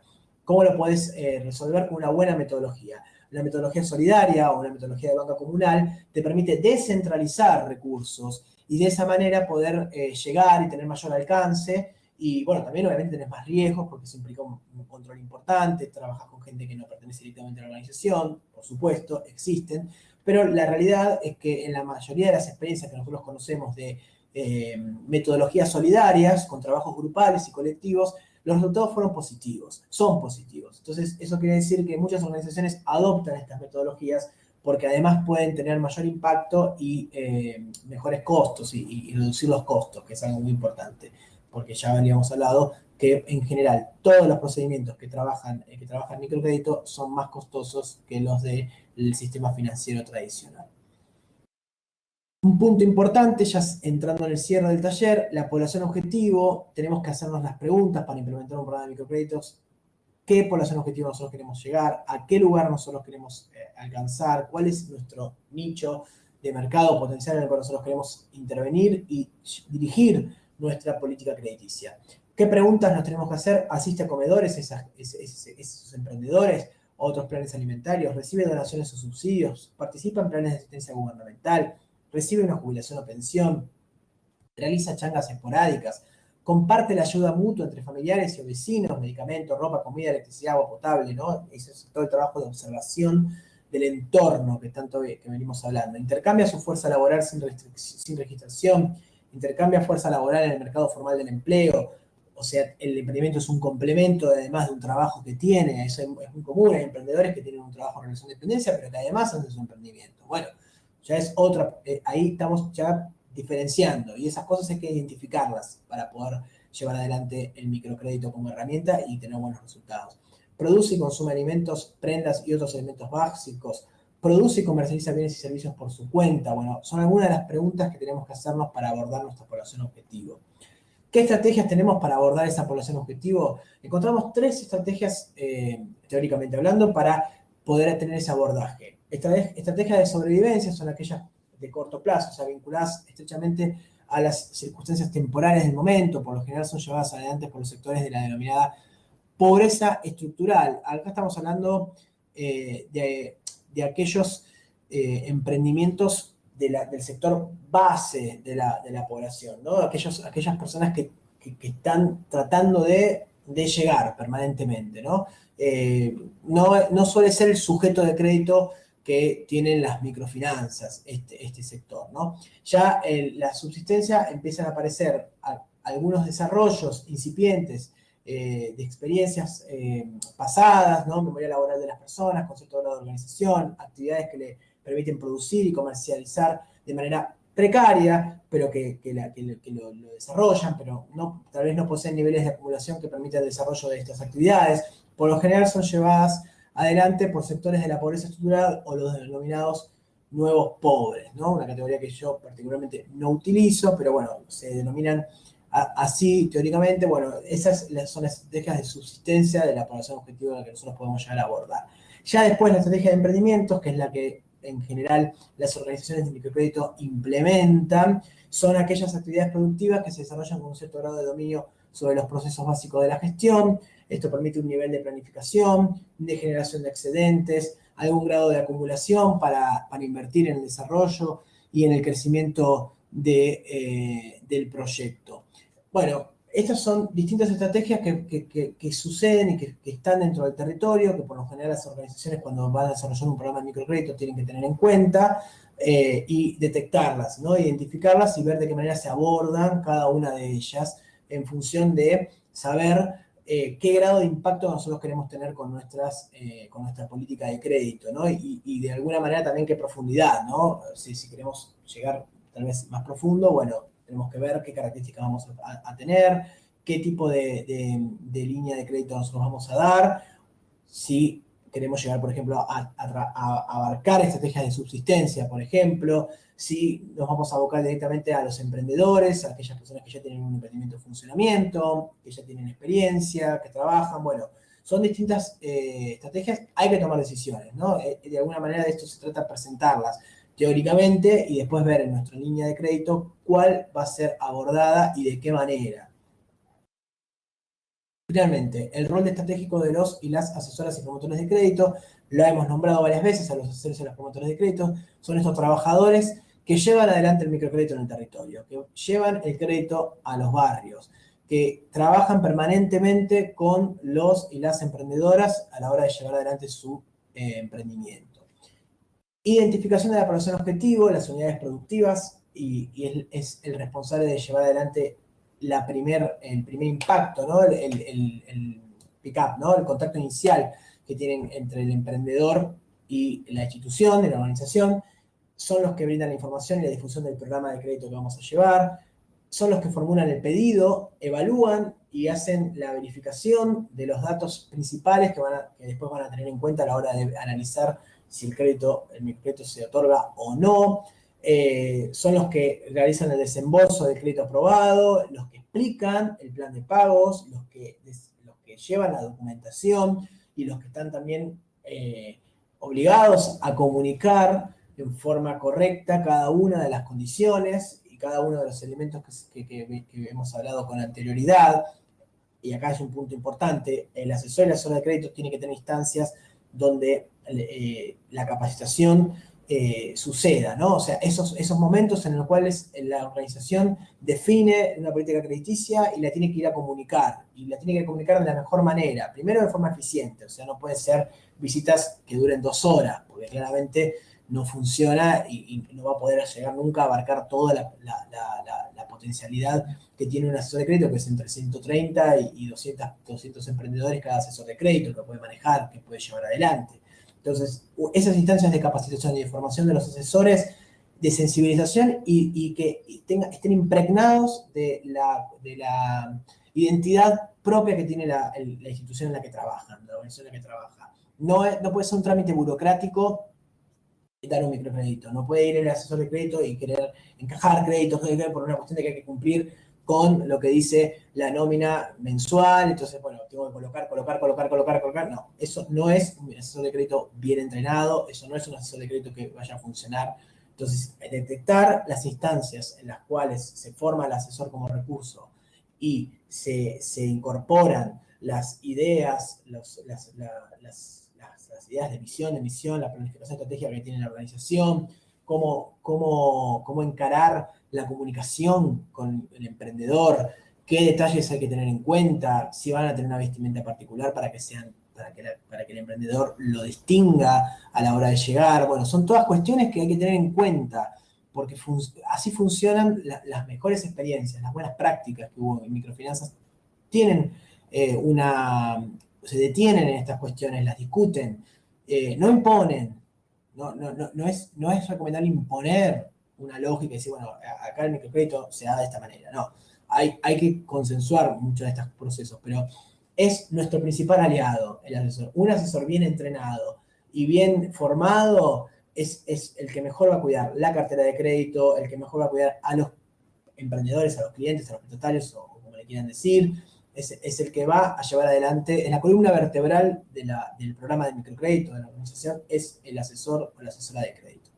Amplía el conocimiento de las metodologías de crédito solidario individual, es quien va a tener que, en el caso de desarrollar un grupo solidario, comunicar, informar y capacitar a todos los integrantes de ese grupo solidario, o de la banca comunal, o de la instancia colectiva que se haya desarrollado, qué características tienen, qué requisitos tienen, de qué manera van a desenvolver la política crediticia, cuáles van a ser las condiciones, de qué manera tienen que responder en el caso de que haya algún problema. Bueno, todas esas cuestiones las lleva adelante el asesor y la asesora de crédito. Y el seguimiento de la cobranza, cuotas y recupero de los fondos para luego represtar, como ya hemos visto. Construye y da valor a la cartera, representa a la institución, es el vínculo interno con todo el equipo, o sea, que conecta y desarrolla actividades en todo el proceso, o sea, conoce. Es importante el tema del vínculo interno. Es importante que si van a desarrollar un programa de microcrédito o van a trabajar en alguna organización que dé microcrédito, ya sea desde el Estado o desde el sector privado, de una institución privada, que el vínculo de asesor de crédito con todas las personas que forman parte del programa exista, que haya instancias en las cuales se pueden elegir instancias específicas, reuniones de trabajo, se pueden elegir instancias más de dispersión, pero, sí, de dispersión. Que sean momentos en los cuales el asesor de crédito, que es el que está en el territorio, pueda tener contacto y lleve adelante, pueda transferir todos los conocimientos que absorbió del territorio a aquellos que están llevando, no sé, la caja, que están atendiendo la caja, porque después son los que tienen que llevar adelante el proceso de la cercanía y el contacto con el emprendedor. Muchas veces pasa que nosotros tenemos casos en Capital Federal, por ejemplo, que era un gran problema porque los emprendedores recibían los fondos, el financiamiento del crédito, en un cheque. Y el cheque lo tenían que ir al banco, en un banco común, banco, no voy a decir qué banco era, pero era un banco de los ultra conocidos, y no los querían atender. Claro, no querían atender, entonces tuvieron que hacer un horario específico de 3 a 3 y media de la tarde para atender a todos los emprendedores de la IMF, de la organización.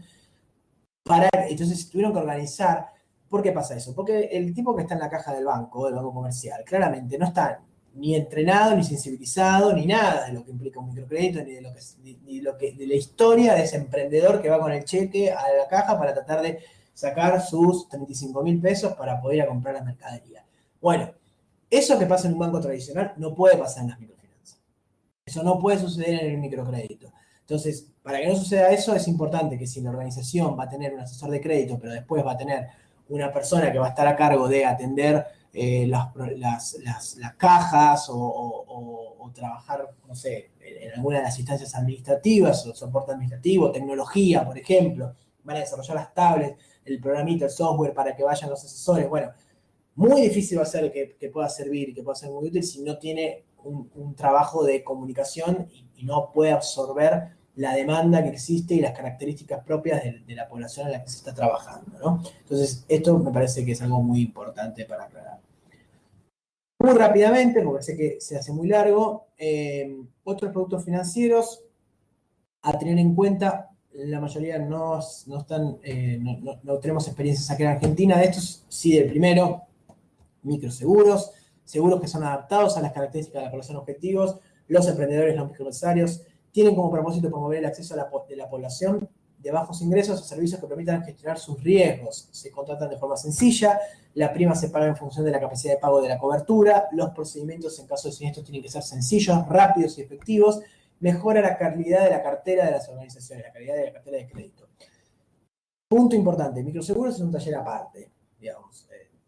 Es una complejidad muy grande porque una cosa es ofrecer un crédito, ¿no? Que implica un recurso económico, bueno, todo lo que ya sabemos, y otra cosa es ofrecer un microseguro, que por lo general tiene que ver por algún problema, o sea, o te robaron, o se te cayó el techo por una tormenta, o se murió un familiar, entonces cobras el seguro de amparo, o mismo se muere el prestatario, y entonces hay un seguro que es el saldo deudor de amparo familiar, donde si se muere el prestatario que toma el crédito, a la institución se le cubre el saldo deudor de la persona, y ese seguro lo desarrolla FONCAP, por eso lo cuento.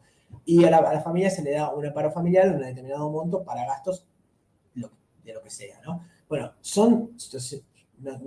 a nadie le gusta comunicar este tipo de productos y por lo general son más difíciles de comunicar, salvo los microseguros de salud, que cubren descuentos en medicamentos en farmacias o intervenciones quirúrgicas en el caso de que sucedan. Bueno, son productos complejos, difíciles. Trabajamos con situaciones, con emprendedores en situaciones de vulnerabilidad, donde a veces es muy difícil comunicar las cosas. Es importante que si van a desarrollar un microseguro, primero se capacite mucho la unidad que va a trabajar el producto. Y además también hay que capacitar muchísimo a los asesores y las asesoras de crédito a la hora de comunicarlo. La experiencia nuestra en microseguros de salud, que es una experiencia innovadora que FONCAP llevó adelante, los lugares donde funcionó muy bien, son los lugares donde las asesoras y los asesores de crédito se comprometieron con el trabajo de entender cómo funcionaba el microseguro y lo comunicaron bien. Porque en otras instituciones decían, no, yo no tenían que comunicar, porque es un contrato, ¿no?, que firma el emprendedor. Entonces tiene que saber el emprendedor qué es lo que está abonando, porque eso tiene una prima, entonces obviamente hay que abonar.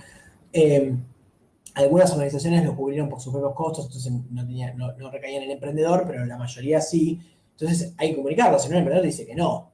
Y no solamente eso, no solamente porque el emprendedor no sabía lo que estaba contratando, sino también que el asesor de crédito te decía, nos decía a nosotros, cuando íbamos a hacer la capacitación, que perdían mucho tiempo en explicar eso. Entonces, no les rendía a ellos tener que estar explicando cómo funciona un microseguro de salud.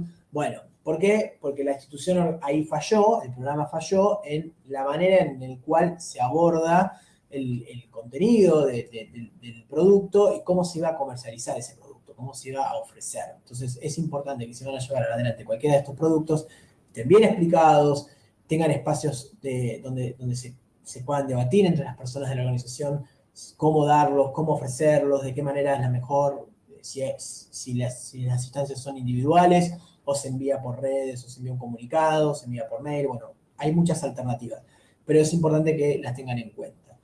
Microleasing es una operación financiera mediante la cual una institución compra un activo productivo a pedido expreso del cliente, el que posteriormente le es entregado para su utilización por un plazo determinado a cambio de unas cuotas periódicas por concepto de alquiler. Al finalizar el plazo acordado, el cliente tiene la opción de compra del bien por un valor residual previamente acordado. No hay experiencias de microleasing actualmente en nuestras organizaciones, microfranquicias tampoco, hubo una intención de llevar adelante hace unos años, pero no se están trabajando. Tiene sus raíces en las franquicias tradicionales, es una práctica en la copia de un negocio clave con un fin específico y se reproduce en otros lugares mediante una serie de procesos y procedimientos bien definidos, pero a menor escala. Micropensiones dirigidas a personas de bajos ingresos con el fin de que acumulen capital con bajos costos de transacción y una revalorización de poco riesgo. Y microahorro, que también es una experiencia que no funciona oficialmente en la Argentina, pero sí hay bancas comunales y experiencias solidarias en el territorio donde trabajan con fondos propios y donde hay un pozo, digamos, un microahorro. Lo que pasa es que no está institucionalizado. No es la organización la que recibe esos fondos y los administra, eso sería microahorro, sino que es la banca comunal, los emprendedores que se juntan y de esa manera llevan adelante el pozo, el microahorro colectivo, ¿no? Y por último, algunas experiencias de buenas prácticas en microfinanzas. Les dejamos algunas de las experiencias que nosotros reconocemos, tanto locales como también de la región, como es la experiencia de Banco Palmas, de Brasil, acá Produzca, también en El Salvador, Banco Sol de Bolivia, por supuesto, la institución emblema de microfinanzas en toda la región latinoamericana. Jardín Azuayo es una cooperativa que hace un trabajo espectacular en Ecuador, súper recomendable. Y las nacionales, bueno, tenemos muchísimas, muchísimas. Es injusto seleccionar tres. Se seleccionaron estas tres porque Fundación Nuevos Surcos, una experiencia genial en lo que es metodología de grupos solidarios y en microcrédito rural, en Santa Fe, Conquista Santa Fe. Prosoco ONG es la asociación civil que está en Salta. También mujeres en bancas comunales que hacen un trabajo espectacular, productoras de tejidos, es realmente hermoso. No tiene web, pero tiene ahí redes sociales, en Instagram, la pueden seguir, una experiencia muy buena, programas solidarios comunitarios, Prosoco, ONG, y Avanzar, Argentina, acá en Capital, también una experiencia con Marta Beckerman, además es una referente absoluta dentro de lo que es la Universidad de Buenos Aires, la UBA, en la Facultad de Economías, en lo que es microfinanzas, es la directora de la organización, la que lleva adelante Avanzar hace muchísimos años. Todos los compañeros y compañeras que trabajan en Avanzar tienen mucha experiencia en microfinanzas y han hecho una experiencia muy virtuosa del microcrédito en el territorio, sobre todo en los piletones, en todos los barrios de la zona. Ellos están en Villa Soldati, pero trabajan en toda esa conurbano sur, digamos, en la zona sur de la ciudad de Buenos Aires, y también en algunas experiencias en la provincia, también creo que ellos tienen, la Ferrer me parece que tienen, bueno, habría que ver ahí en la página web, tienen bastante información. Es importante, para cerrar, que ahora vamos a ir a algunas preguntas si es que hay, que siempre que pensemos en microfinanzas, lo pensemos desde un lado de la empatía y la otredad en la forma en que llevamos adelante los procesos. Todos los procesos que vamos a llevar adelante para desarrollar el microcrédito tienen que estar pensados desde esa visión, ¿no? Uno siempre parte con limitaciones, con falta de recursos, con falta de tiempo.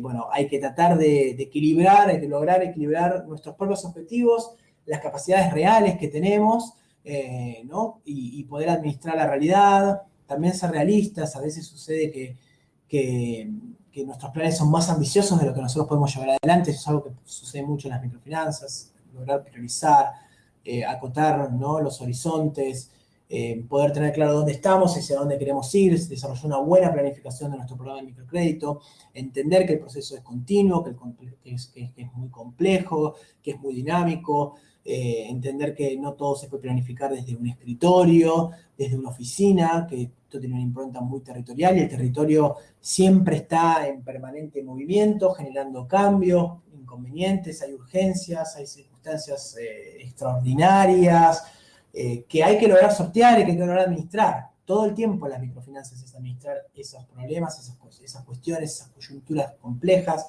Seamos coherentes, seamos sensibles con la realidad que nos rodea, ¿no?, con el entorno en el que estamos, con la mayor parte de la gente en la que nosotros queremos llevar adelante, ¿no?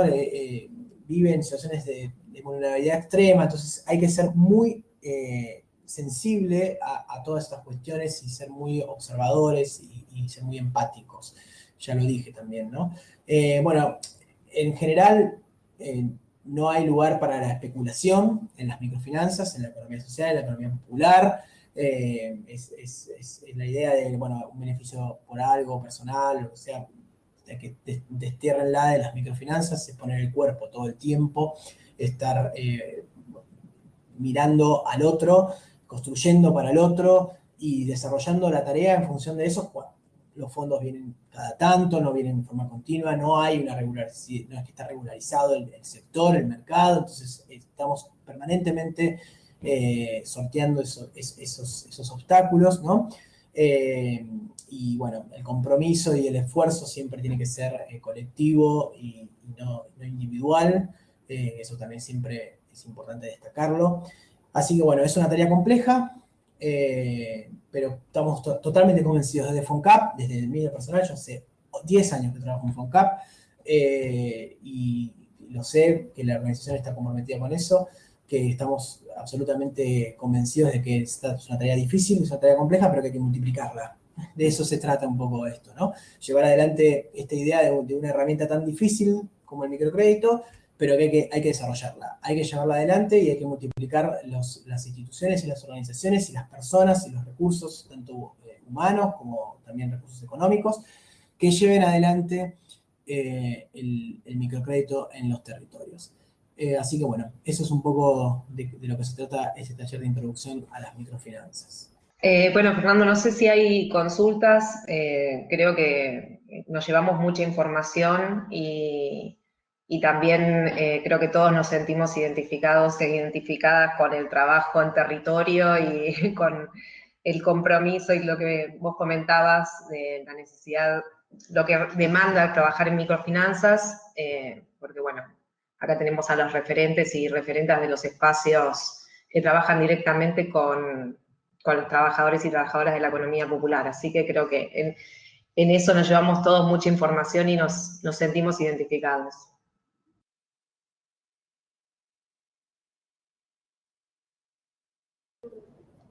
Excelente, les puedo compartir la presentación para que la tengan, que la puedan distribuir. Y bueno, cualquier consulta a mi mail me pueden enviar, lo puedo dejar ahora en el chat, que es fbachela@foncap.com.ar. Y cualquier duda o consulta que tengan. Invitarlos después a todos a participar en el curso de administración de un programa de microcrédito, que es el que inicia, ya la primera edición ya inició y ahora va a mostrar una segunda edición que comienza en el mes de julio. Así que yo les mando ahí toda la información para los que estén interesados. Ahí sí se ve, son 9 módulos. Cada módulo tiene una particularidad de cómo se formula un programa, cómo se lleva adelante un relevamiento inicial, un diagnóstico local del territorio en el que vamos a abordar, todo lo que tiene que ver con la formulación de un programa de microcrédito, con la implementación, con las herramientas de análisis de riesgo, por ejemplo, de todas las variables que hay que tener en cuenta y los ratios y los indicadores a tener en cuenta. Y por último, todo lo que es monitoreo de información. Todo ese proceso se ve en el curso, es un curso dura 2 meses y son 9 módulos. Fernando. Perfecto, lo distribuimos, sí, perdón. Sí, perdón. En el chat, Gustavo Montiveros pregunta si el material expuesto se lo puede enviar por mail. Si querés dejar en el chat tu correo, por si lo quieren copiar y solicitar este material. Bueno, ahí pasé mi correo, me pueden enviar cualquier consulta.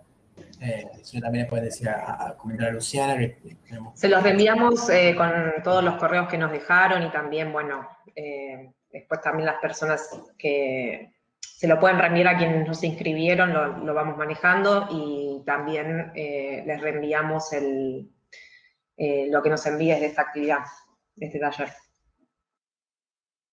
Perfecto. Bueno, muchas gracias Fernando y a quienes participaron por estar y a Sebas por acompañarnos también en el soporte técnico. Muchísimas gracias a todas. Nos vemos, saludos. Hasta luego. Chao a todos y todas.